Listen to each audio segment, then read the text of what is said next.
কারবালায় যাচ্ছি, আল্লাহ কবুল করো সকলে বলবা। লম্বা ঘটনা, কারবালার ওয়াজ 1 বছর করে শেষ করা যাবে না। আমি সংক্ষেপ করে মেন কথাগুলো আপনাদের সামনে তুলে ধরতেছি।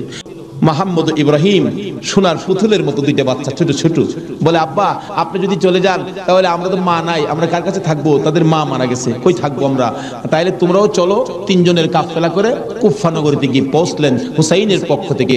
হুসাইনের পক্ষের লোক পায়া কমপক্ষে 30,000 লোক হুসাইনের নামের উপর মুরিদ হইলেন, বাইয়াত গ্রহণ করলেন। বাইয়াত হওয়া, মুরিদ হওয়া সুন্নাত রাসূল। আবার কেউ কেউ আছে মুরিদ বাইয়াত লয়া টিটকারি মস্কারি করে, বুঝে না ভাই সাহেব। পীরের কাছে মুরিদ হবেন, কত মজার খেলা যে খেলে, আল্লাহর ওলির আল্লাহর সাথে কত খেলা যে খেলে। আল্লাহ কই এইটা নো ফতোয়া লাগাইস না, মাস্তা লাগাইস না, এটা আমার খাট বান্দা, খাট জায়গাত কোনো দলিল লাগে না। জোরে জোরে খান সুবহান। এক আলেম গেছে মুরিদ হইতো হক্কানি এক পীর সাহেবের কাছে, এক আল্লাহর ওলির কাছে গিয়া, হুজুর মুরিদ হইতে আইছি।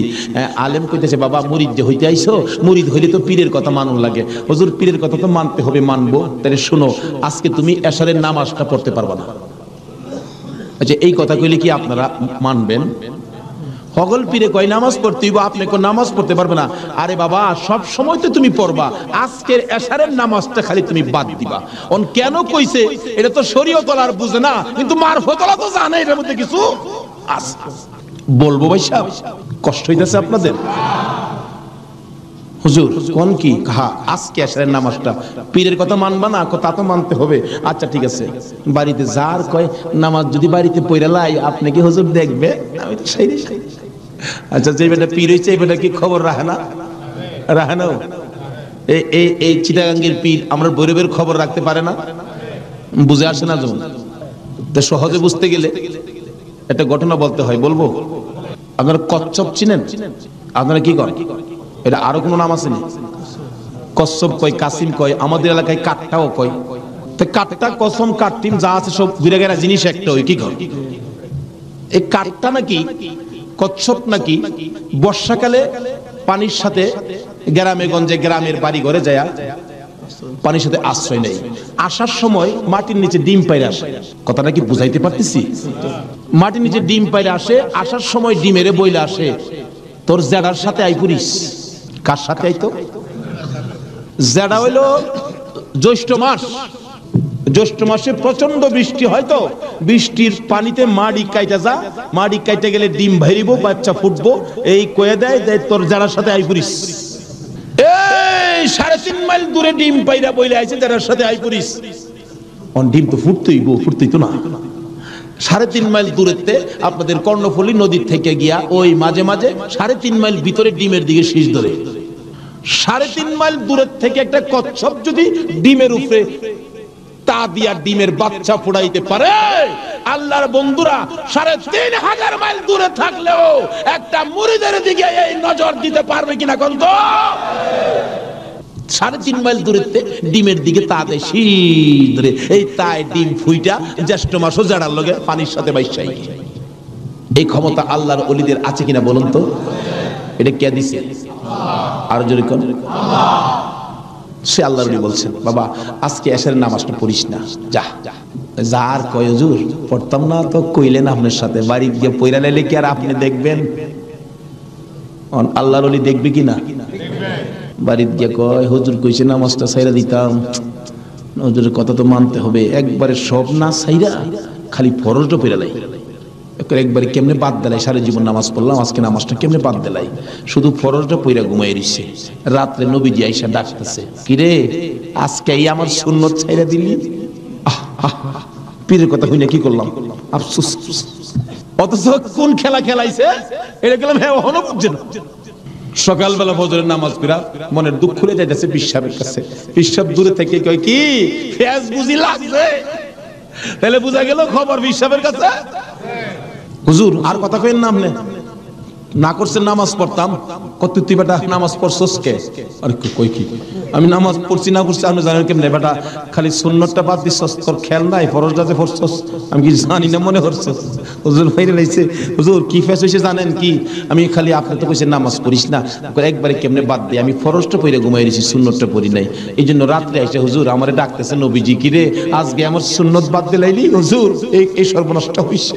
নবীজি এসে ডাকতেছে, আল্লাহর ওলি কই বেটা এইটার লাগি কিতে কইছিলাম আজকে যদি ফরজটা সহ ছাইরা দিতে, আজকের নামাজটা খালি ছাইরা দিতে, সুন্নতটা বাদ দিয়ে ওনে নবীজি আইসা তোরে ডাকতেছে, যদি ফরজটাও বাদ দিতে আমার কথায় আমার আল্লাহ আয়া তোরে ডাকবে। ভাই সাহেব, এটা বুঝতে গেলে শরীয়তের মাদ্রাসার পরে মারিফতের মাদ্রাসায় ভর্তি হতে হবে। বলতেছিলাম দয়ার নবী মায়ার নবী বলতেছেন, জিবরাইল আমার উম্মতের নাজাতের জন্য কবুল হয়েছে, কবুল হয়েছে। হাসান আর হুসাইন দুই ভাই আঞ্জায়া ধরে দুই গালে চুমায়া চুমায়া বিদায় দিয়েছে। হুসাইনকে কোনদিনই বলতেছেন, হুসাইন হুসাইন, দুই গালে চুমা দেয়, তুমি আমার আমি তোমার। তোমাকে যে কষ্ট দেয় সেজন্য আমাকে কষ্ট দেয়, আর তোমাকে যে ভালোবাসা দেয় সেজন্য আমি রাসূলকে ভালোবাসা দেয়।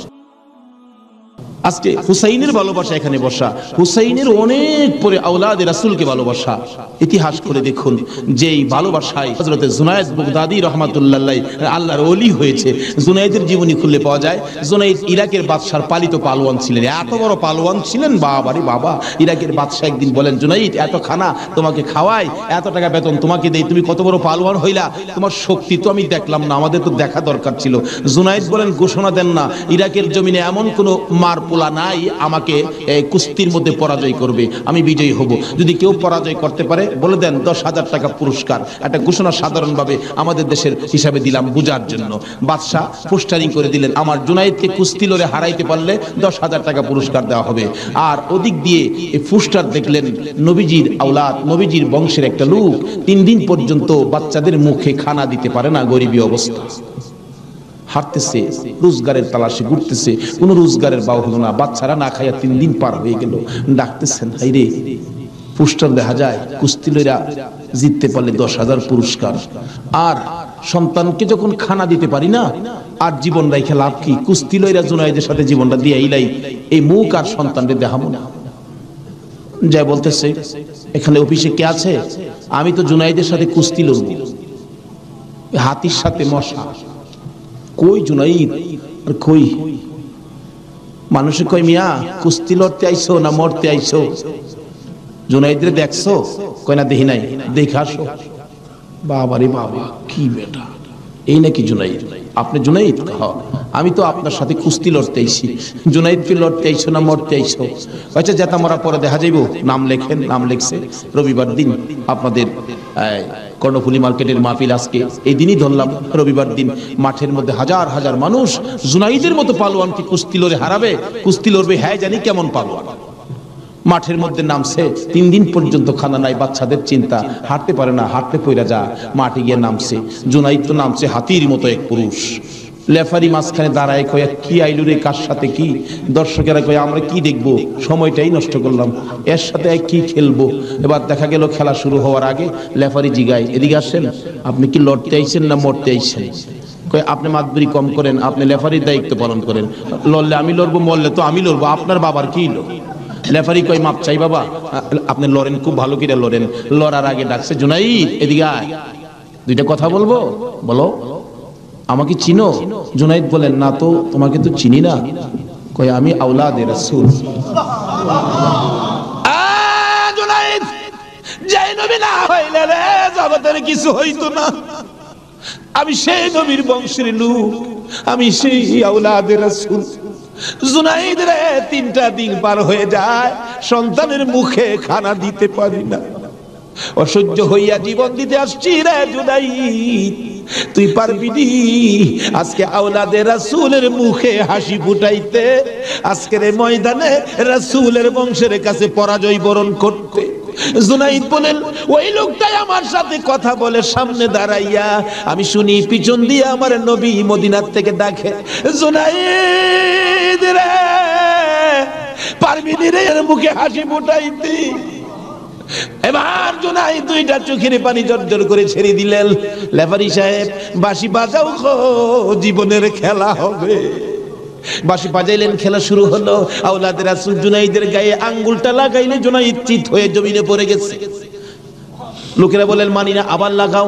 আবার লাগাইলে, আঙ্গুল লাগাইলে জমিনে পড়ে গেছে। লোকেরা বলেন মানি না, আবার লাগাও, বুঝে আসে না। আমার নবী বলেন জুনাইদ রে, এই খেলা কিন্তু ফাইনাল খেলা। আমার নবীর ডাকে জুনাইদ কানটা পেতে শুনে জবাব দেন, ইয়া রাসূলুল্লাহ, জীবন দিবই, আপনার ভালোবাসা ছাড়বো না। আরে নবীর প্রেমের পাগল যারা প্রেম খেলা খেলে, হাইরে নবীর প্রেমের পাগল যারা প্রেম খেলা খেলে, নবীর প্রেমে ওয়াজ করনি দন্ত দেয় ফেলে, নবীর প্রেমে ওয়াজ করনি দন্ত দেয় ফেলে, নবীর প্রেমের পাগল যারা প্রেম খেলা খেলে, হাইরে নবীর প্রেমের পাগল। হানজালা পাগল ছিল নবীর প্রেমে জীবন দিল, হানজালা পাগল ছিল নবীর প্রেমে জীবন দিল, গোসল করাইলো তারে ফেরেশতার দলে, গোসল করাইলো তারে ফেরেশতার দলে, নবীর প্রেমের পাগল যারা প্রেম খেলা খেলে, হাইরে নবীর পাগল ছিল আবু বকর, প্রেম দরিয়াই দিল সাঁতার, পাগল ছিল আবু আর প্রেম দরিয়াই দিলেন সাঁতার, হাসর মিজান পারি দিবে সেই প্রেমের বলে, হাসর মিজান পারি দিবে সেই প্রেমের বলে, নবীর প্রেমের পাগল যারা প্রেম খেলা খেলে, হাইরে নবীর প্রেমের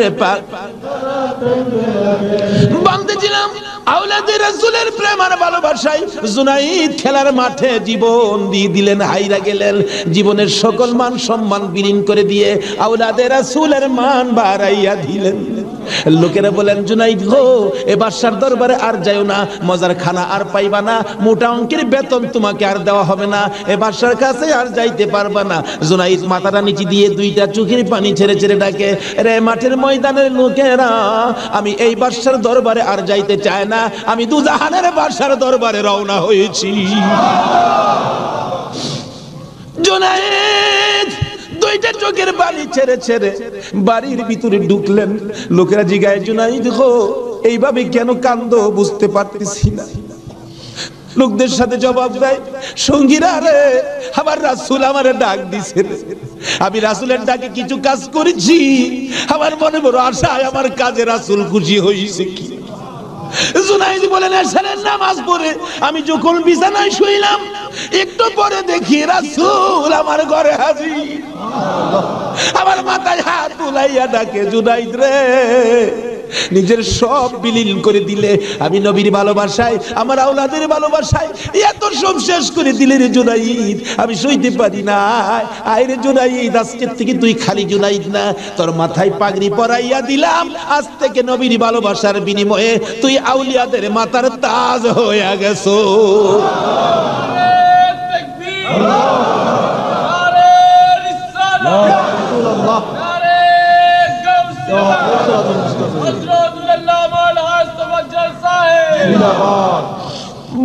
বলতেছিলাম আওলাদে রাসূলের ভালোবাসায় যদি পালোয়ান আল্লাহর ওলি হয়ে যায়, আর যেই নবীকে বলেছেন, যেই নবী ঘোষণা দিয়েছেন, হুসাইন তুমি আমার, আমি তোমার, তোমাকে যে কষ্ট দেই সে যেন আমাকে কষ্ট দেয়, তোমাকে যে ভালোবাসবে সে যেন আমাকে ভালোবাসলো।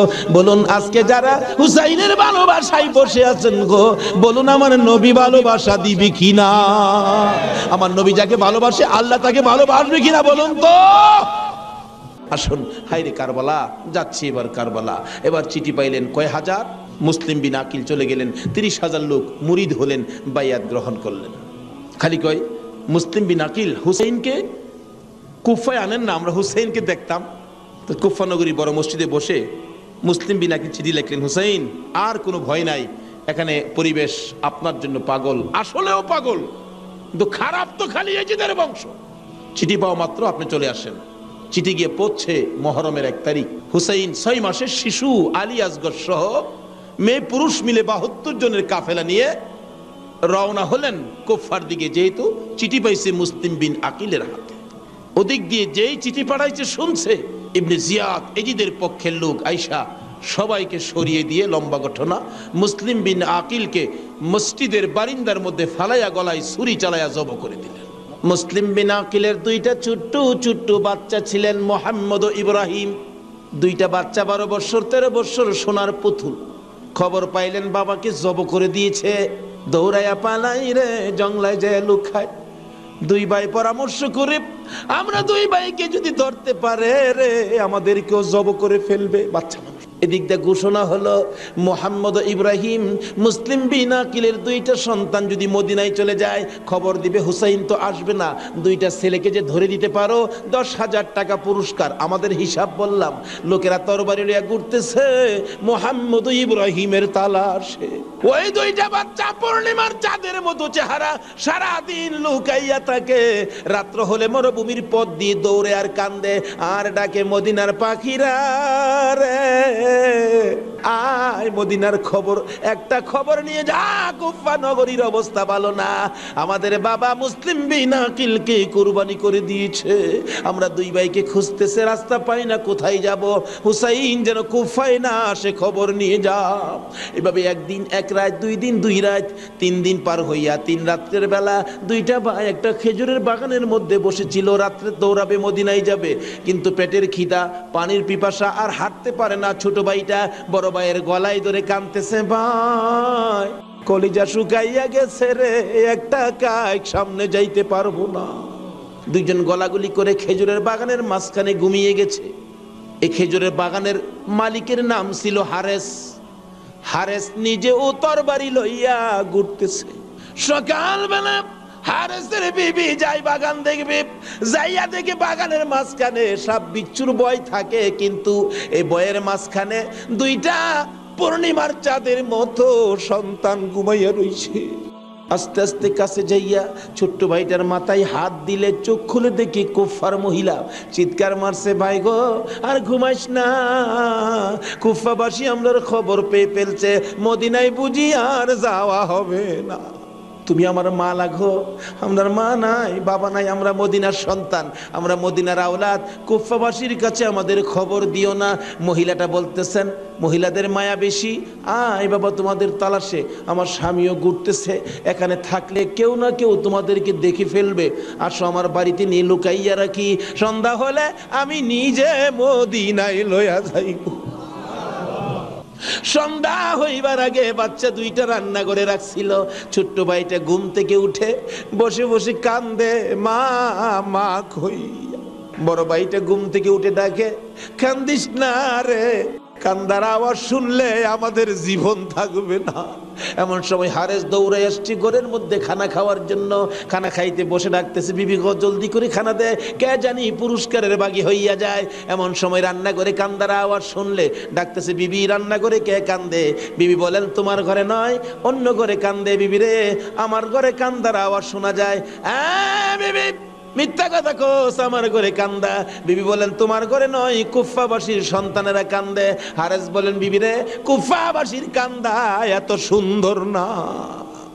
বাসন ধাক্কা দিয়ে সরাইয়া তরবারিটা লইয়া ওইটা দাঁড়াইলে বিবি পিছন দিয়ে আঞ্জে ধরেছে, স্বামী আর সামনে যাও না, হে মদিনার ময়নাদের গলায় ছুরি দিও না, তোমার যদি মারতে চাই গো স্বামী, আমার গলাটা পেতে দিলাম, আমার গলাটা কাইটা দাও।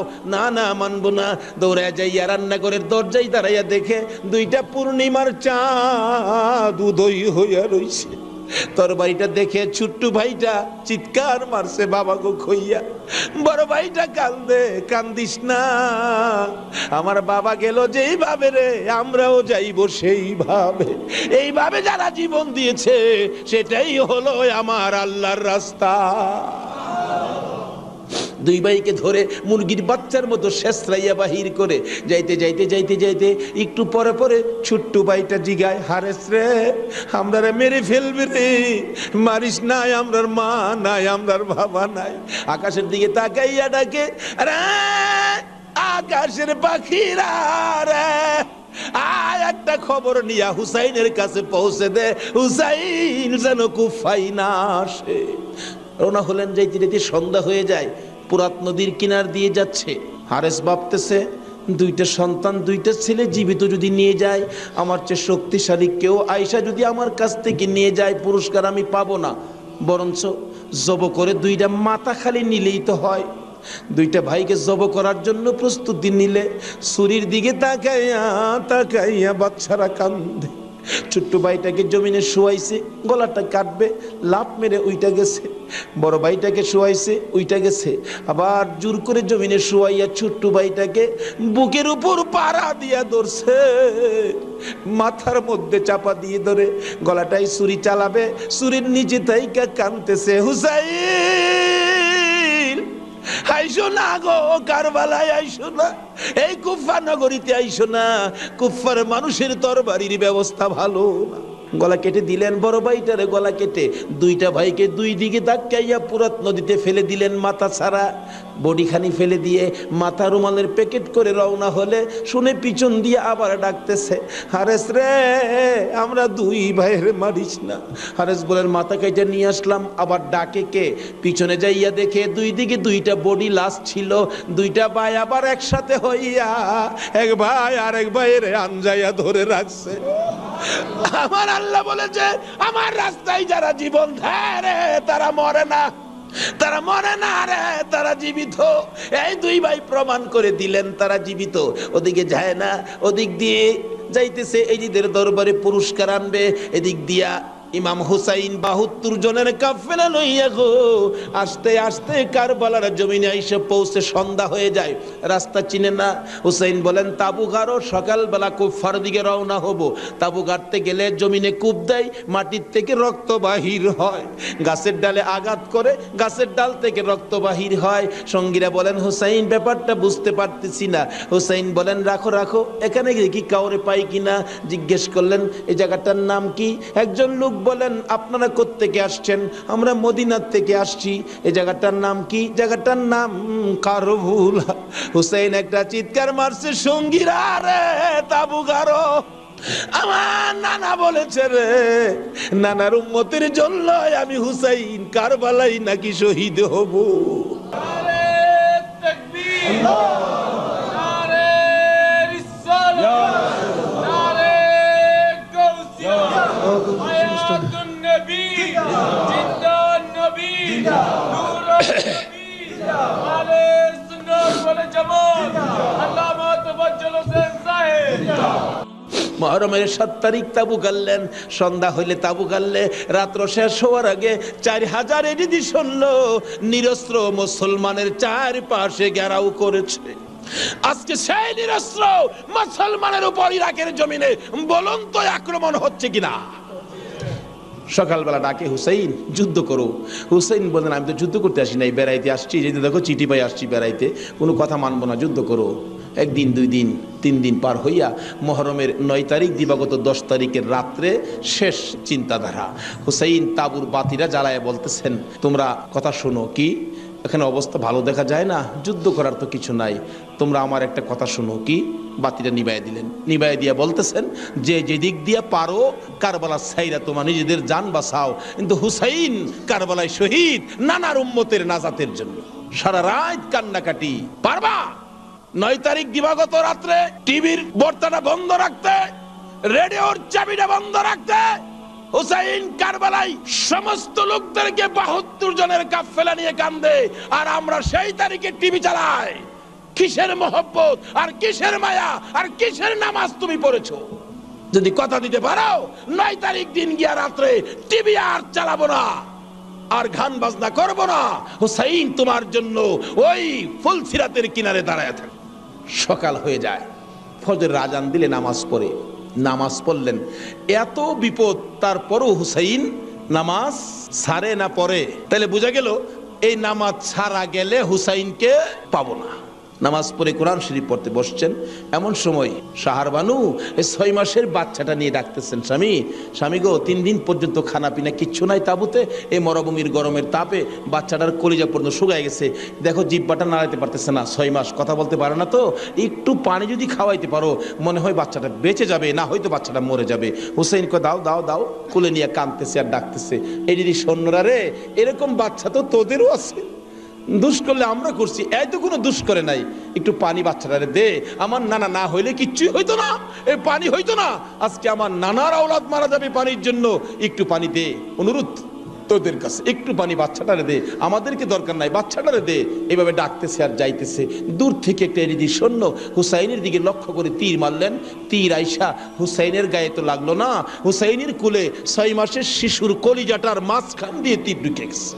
আলী আসগর বাবার মুখের দিকে তাকাইয়া জিহ্বাটা বাহির করে দিছে, দুইটা চোখ উল্টাইয়া চোখের পানি ছেড়ে ছেড়ে বুঝাইতেছে, বাবা গো মায়ের কাছে বলে দিও আর জীবনে পানি চাইতাম না।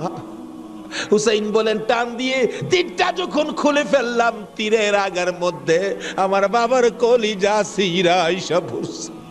মৃত শিশু কুলে লইয়া তাবুর পাশে যাইয়া লম্বা ঘটনা ডাকতেছে, ও শাহর বানু কোথায়? কেন? এই যে নাও তোমার ছেলেরে পানি খাওয়াইছি। বেরিয়া দেখে মা দুকিনি বাবার জিহ্বা বাহির হইয়া রইছে, চোখ দুইটা উল্টা লইছে, বুকের মধ্যে রক্ত দেখা যায়, চিৎকার মারছে, মাবুদ আমার বাবা কুল পানি খাইছে গো। এই জমিনে যে নবীর জন্য সব বানাইছো, সেই নবীর উম্মত পানি পায় না, তীর খায়া মরে আর কলিজা মানে না। এইভাবে কাঁদতেছিলেন। মুহররমের 10 তারিখ সকালবেলা আলী আকবর 18 বছরের পালোয়ান দৌড়াই আসছেন। মা কেন কান্দো? দেখাইলেন, দেখো তোমার 6 মাসের ছোট্ট ভাইয়ের অবস্থা। আলী আকবর দেখে আর সহ্য করতে পারে না, রক্ত হাতে নিয়ে বলতেছেন, মাবুদ গো এ রক্ত ছুঁয়ে কসম খাইলাম এদিদি সৈন্যরে ছাড়বো না। যুদ্ধ শুরু হয়ে যায় মুহররমের 10 তারিখ। আলী আকবর যুদ্ধ করতে করতে পিপাসিত ক্লান্ত হইয়া তাবুতে ফিরে এসে ডাকতেছেন, মা মা এক গ্লাস পানি যদি খাওয়াইতে পারো, কথা দিলাম সমস্ত কারবালার সৈন্য এই দিদি সৈন্য ওদেরকে আমি খতম করে ফেলবো। মা চোখের পানি ছেড়ে ছেড়ে বলেন, আলী আকবর রে, পানি যদি থাকতো তোর ভাই কি তীর খায়া মরতো? নাই রে বাবা, পানি নাই, পানি নাই। মায়ের পায়ে সালাম করলেন আর চোখের পানি ছেড়ে দিলেন। মা মা গো বিদায় দাও গো, দেখা হবে হাসরের ময়দানে। যাইতে যাইতে যাইতে যাইতে একটু যাই আবার ফিরে ফিরে চাই, মা বিদায় দাও, দেখা হবে হাসরের ময়দানে। মা দুইটা হাত বাড়ায়া ডাকে, আর ফিরে ফিরে চাইস না রে বাবা, আর ফিরে চাইস না, সহ্য হয় না। যুদ্ধ করতে করতে আলী আকবর শহীদ। এইভাবে পুরুষ যারা ছিল সব শহীদ, শুধুমাত্র বাকি জয়নাল আবদিন বিমারি আর ইমাম হুসাইন। হুসাইন তরবারিটা নিয়ে পোশাক পরে তৈয়ার হলেন। জয়নাল আবদিন দাঁড়াইতে পারে না, পড়ে যায়, তারপরেও ডাকে, হুসাইন গো তুমি যাইও না, আমি জয়নাল যাব। বিমারি উঠতে পারে না, তবু হুসাইনের পক্ষে যাইতে চায়, আর আমরা শক্তিশালী হইয়াও হুসাইনের পক্ষে যাইতে চায় না। এবার বলতেছেন, জয়নাল রে তুমি যাইও না, তুমি যদি যুদ্ধের ময়দানে শহীদ হয়ে যাও, নবীর বংশের বাতি টুকুন কে জ্বালাবে? হুসাইন যুদ্ধে চলে যায়। লম্বা ঘটনা সংক্ষেপ করে দিলাম। মুহররমের 10 তারিখ যুদ্ধ করতে করতে তীরের আঘাত, বল্লমের আঘাত লাগে, আর রক্ত জর্জর করে পড়ে, রক্তে জামা ভিজে যায়, গোড়ার পিঠ পর্যন্ত লাল হয়ে যায়। বলতেছিলাম, হুসাইন সমস্ত শরীর থেকে রক্ত ঝরে ঝরে দুর্বল হয়ে যায়, পানির পিপাসিত ক্লান্ত হইয়া গোড়ার থেকে নেমে যায়। পুরাত নদীর পুনার কিনারে যাইয়া একটু পানি হাতে নেয় খাওয়ার জন্য, হাতে নেয় পানি, হয়ে যায় রক্ত। হুসাইন কান্দে, মাবুদ গো আমার নানা না হইলে কিছু হইতো না, আমার নানা না হইলে জগতের কিছু হতো না, পানিও হতো না। আজকে নানার বংশ, নানার আওলাদ পানি পায় না, আমি হুসাইন পানি খাবো না। এবার দৌড়া যাইয়া আবার চাইলেন গোড়ার উপরে উঠবো, যুদ্ধ করবে। হুসাইন গোড়ার উপরে উঠতে চায়, শরীর দুর্বল, গোড়ার উপরে উঠতে পারে না, বারবার চেষ্টা করে উঠতে পারে না। অবশেষে গোড়ার উপরে পিঠটার মধ্যে হাতটা দিয়ে মাথাটা ফালাইয়া কাঁদতেছে, বাবু আমার নানার উম্মতের জন্য মায়ের দোয়া বুঝি কবুল হয়ে গেছে। বহু চেষ্টা করলেন, গোড়ার পিঠের উপরে আর উঠতে পারে না। দৌড়া এসে সীমার ধাক্কা দিয়ে জমিনে ফালাইয়া বুকের উপর চড়ে বসছে। হুসাইন বলেন, সীমার রে, আমার নানা বলেছে রে কারবালায় শহীদ হব, আমার নানার উম্মতের মুক্তি পাবো। সীমার আজকে জুমার দিন আমারে 2 রাকাত জুমার নামাজ পড়ার সুযোগ দে। ও নবীর উম্মতেরা, নবীর আশেকেরা, হুসাইনের আশেকেরা গো, এই 2 রাকাত নামাজ জুমার নামাজ ছাইরো না, আমার নবীর শাফায়াত নসিব হবে না। রক্তে লাল হইয়া যদি হুসাইন 2 রাকাত জুমার নামাজ পড়তে পারে গো, আজকাল থেকে কথা দিতে হবে জীবনে কোনো দিন জুমার নামাজ ছাড়তে পারবা না। জুমার নামাজ আদায় করতে সময়টুকুন দিলে নামাজ শুরু করে দিলেন, রুকু সিজদার কাজ শেষ করে তাশাহুদে বসে সালাম ফিরানের আগ পর্যন্ত কাছাকাছি বসে বসে এই যদি সৈন্যরা নামাজের ভিতরে প্রত্যক্ষদর্শীরা বলেন এক একটা করে তীর মারে হুসাইনের গায়ে। ডান দিক দিয়ে যদি তীরটা মারতো বাম দিক দিয়ে বেরিয়ে যাইতো, সামনে দিয়া মারলে পিছন দিয়া বেরিয়ে যায়। এই কিসিমের তীর গো, নামাজের ভিতরে বাহুতুরটা তীর লাগাইছে। হুসাইন সালামটা ফিরাইয়া নানা গো কইয়া কালতে কালতে জমিনে গড়াগড়ি শুরু করে দিলে। নিষ্ঠুর পাষাণ এই দিদি শূন্যের সীমার গলা কাইটা মাথা আলাদা করে নিয়ে গেছে। হুসাইন শহীদ হয়ে যায়। ওদিকে দিয়ে ডাকতেছে। মুহররমের 10 তারিখ সন্ধ্যা যখন হয়ে গেল, উম্মে সালমা বলেন আমি মাগরিবের পর থেকে শুনতেছি নবীর রওজার চারপাশে কে যেন হাউ মাউ করে কাঁদতেছে। মনে বড় অশান্তি, কিসের কান্দার আওয়াজ? দৌড়ায় যাইলাম, যাইয়া দেখি কোনো মানুষ দেখি না, কে যেন কান্দে। এসারের নামাজ পড়ে আমি উম্মে সালমা ঘুমের ঘরে ঘুমিয়ে গেলাম। এমন সময় দেখি আল্লাহর বন্ধু কাঁদতে কাঁদতে কোত্থেকে যেন আসতেছে। কাছাকাছি আসার পরে দেখি আবার রাসূলের গায়ে রক্ত মাখা মাটি দেখা যায়। উম্মে সালমা বলেন হুজুর কেন কান্দেন রক্ত মাখা মাটি শরীরে লইয়া? আমার নবী বলেন উম্মে সালমা রে, বোতলের মাটির দিকে তাকাইয়া দেখ, বোতলের মাটির অবস্থাগুলো দেখ। উম্মে সালমা বলেন তাকাইয়া দেখি বোতলের মাটি লাল হয়ে গেছে। আবার রাসূল বলেন উম্মে সালমা রে, আমার হুসাইন কারবালায় নাই রে, কারবালায় না। উম্মে সালমা বলেন প্রশ্ন করলাম ইয়া রাসূলুল্লাহ, হুসাইন তো কারবালায় শহীদ, আপনার রওজার পাশে কাঁদলো কে জানতে চাই। আমার নবী বলেন আরে উম্মে সালমা, আমার হুসাইন যখন কারবালার জমিনে তীরের আঘাতে নানা কইয়া ডাক মারছে রে, আমি নবী রওজার থেকে বাহির হইয়া দৌড় মারছি। ওই সময় রহমতের ফেরেশতারা আমার রওজার পাশে বসে বসে কাঁদছে। আমি কারবালায় যাইয়া দেখি আমার হুসাইন তীরের আঘাতে রে নানা নানা কইয়া গড়াগড়ি করে। আমি হুসাইনকে আনজায়া ধরছি। হুসাইন তীরের আঘাতে যতটা গৈর দিছে রে, আমি রাসূল হুসাইনের সাথে ততটা গৈর কারবালার জমিনে দিয়েছি। এই হুসাইনের রক্ত কারবালার মাটিতে পড়েছে, এই রক্ত মাখা মাটি আমি নবীর গায়ে লাগছে। এই উম্মে সালমা জানাইয়া দিস রে, এই রক্ত মাখা মাটি আমি রাসূলের কাছে জমা থাকবে। আসরের জমিন যেদিন কায়েম হবে, আমি আমার মাওলার দরবারে হুসাইনের রক্ত মাখা মাটিগুলি তুলে ধরবো। মাবুদ, আমার মেয়ে ফাতেমা সন্তান কুরবানি করেছে আমার উম্মতের নাজাতের জন্য। এই যে দেখো হুসাইনের কারবালার রক্ত মাখা মাটি তুলে ধরলাম। আর ফাতেমা হুসাইনের মাথাটুকু লইয়া দাঁড়াইয়া বলবে আমি হুসাইনের মাথাটুকুন তুলে ধরলাম। মাবুদ গো, এর বিনিময়ে আমার বাবার উম্মতের মাফ করে দাও।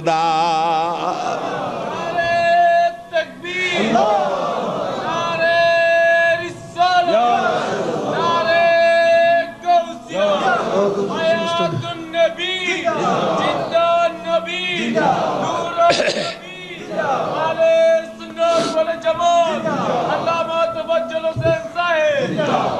أغفر الله ربي من كل ذنب وأتوب إليه لا حول ولا قوة إلا بالله العلي العظيم أستغفر الله ربي من كل ذنب وأتوب إليه لا حول ولا قوة إلا بالله العلي العظيم اللهم آمين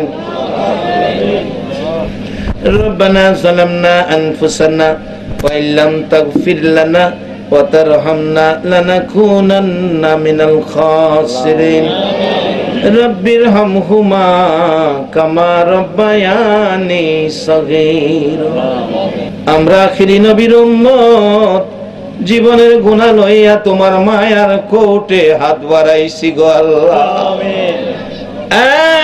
মাবুদ, আজকের মাহফিলে আমরা যারা হাত বাড়াইছি আমরা তুমি খালি ফিরাইও না গো আল্লাহ। আমরা তো খালি হাত বাড়াই নাই, তুমি যার উপর দুরূদ সালাম পাঠ করো, ফেরেশতারা করে ইমানদারদেরকে ডাকো, তোমার পছন্দের ইমানদার লইয়া গো দুরূদ সালাম মদিনা পাঠাইছি রে আল্লাহ। আমাদের দুরূদ সালাম গুলো পাখির মতো উড়াইয়া উড়াইয়া দয়ার নবী মায়ার নবীর কদম মোবারকে পৌঁছাইয়া দাও।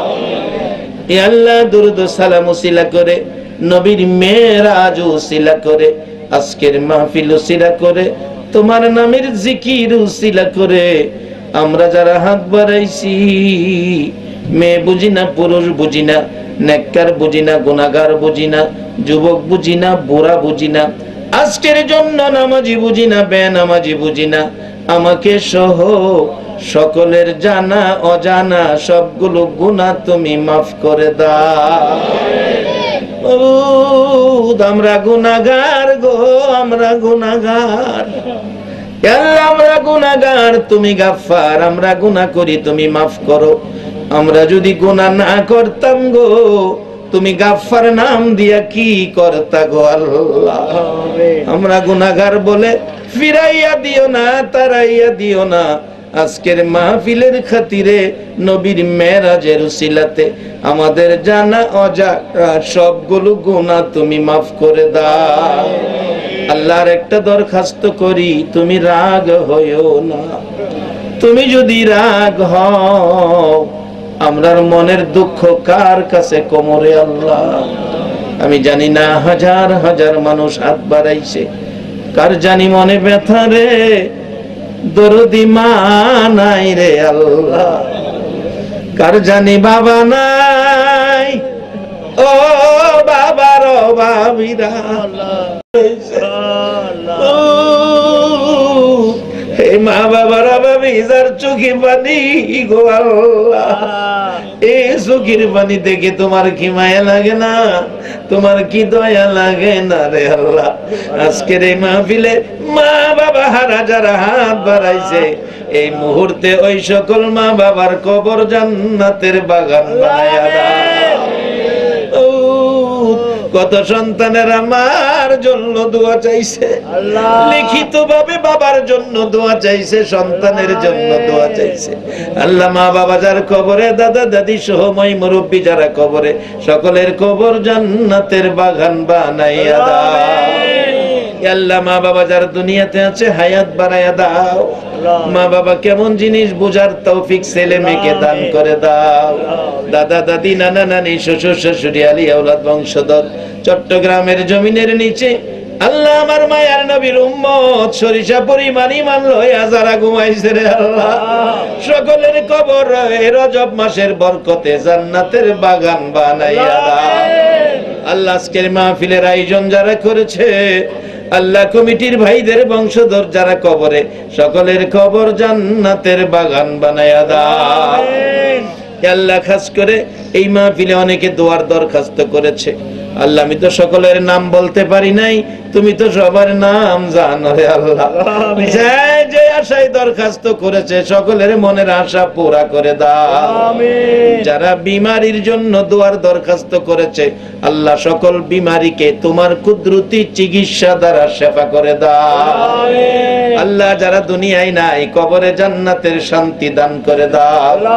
যারা দুনিয়াতে আছে নেক হায়াত বাড়াইয়া দাও। আল্লাহ যারা লেখাপড়া করে লেখাপড়ায় বরকত দাও। যারা পরীক্ষা দিয়েছে দিবে কামিয়াবি দান করে দাও। আল্লাহ খাস করে এই মাহফিল কমিটির যুবকদেরকে নেক হায়াত বাড়াইয়া দাও। আল্লাহ যারা নামাজি নামাজ কবুল করে নাও, যারা নামাজ পড়ে না নামাজের বোঝ দান করে দাও। আল্লাহ আমাদেরকে আখিরি নবীর উম্মত বানাও গো। একটা রাত্রে আমার নবীরে ঘুমের ঘরে স্বপ্নে দেখাইয়া দাও। আল্লাহ মা বোনদেরকে রাবিয়া বস্তির মতো বানাইয়া দাও। আল্লাহ যুবকদেরকে ইমাম হাসাইন হুসাইনের মতো সত্যবাদী বানায়া দাও। সাদা দাড়িওয়ালা মুরব্বিগণকে আবু বকর সিদ্দিকের মতো নবীর আশিক বানাইয়া দাও। ইয়া আল্লাহ আলেম উলামাদেরকে নাইবে নবী হিসাবে কবুল করে নাও। কচি কচি বাচ্চাদেরকে মাজার মুআব্বিজের মর্যাদা দান করে দাও। আল্লাহ এই কলোনির মাহফিল তোমার কুদরতি হাতে দিয়ে গেলাম, কিয়ামত পর্যন্ত এলাকার রহমত বরকত কবরবাসীদের নাজাতের জন্য মাহফিলটা তুমি কায়েম রাখো গো আল্লাহ। মাহফিলে যারা আসছে আসবে, সাহায্য সহযোগিতা করেছে করবে, সকলকে তুমি কাল কিয়ামতে নবীর গোদারায় উঠাইয়া নবীর পাশের জান্নাতি বানাইয়া দিও গো আল্লাহ। আল্লাহ মাহফিল শেষে যারা যেখানে যাবে মান সম্মান ইজ্জতে সহি সালামতে জায়গায় জায়গায় পৌঁছাইয়া দিও গো আল্লাহ। আমিন। এ মাবুদ এই মাহফিলটা তুমি কবুল আর মঞ্জুর করো গো আল্লাহ। আমিন। আমার নবীর মেরাজের বরকত আমাদের সবাইকে নসিব করে দাও গো আল্লাহ। আমিন। যতগুলো দরখাস্ত করলাম মাহফিলের উসিলাই, দুরূদ ও সালামের উসিলাই, জিকিরের উসিলাই সবগুলো তুমি কবুল আর মঞ্জুর করো গো আল্লাহ। আমিন। ও সাল্লাল্লাহু তাআলা আলা খায়রি খালকিহি মুহাম্মাদি ওয়া আলা আলিহি ওয়া আসহাবিহি আজমাইন বিহাক্কি লা ইলাহা ইল্লাল্লাহু মুহাম্মাদুর রাসূলুল্লাহ।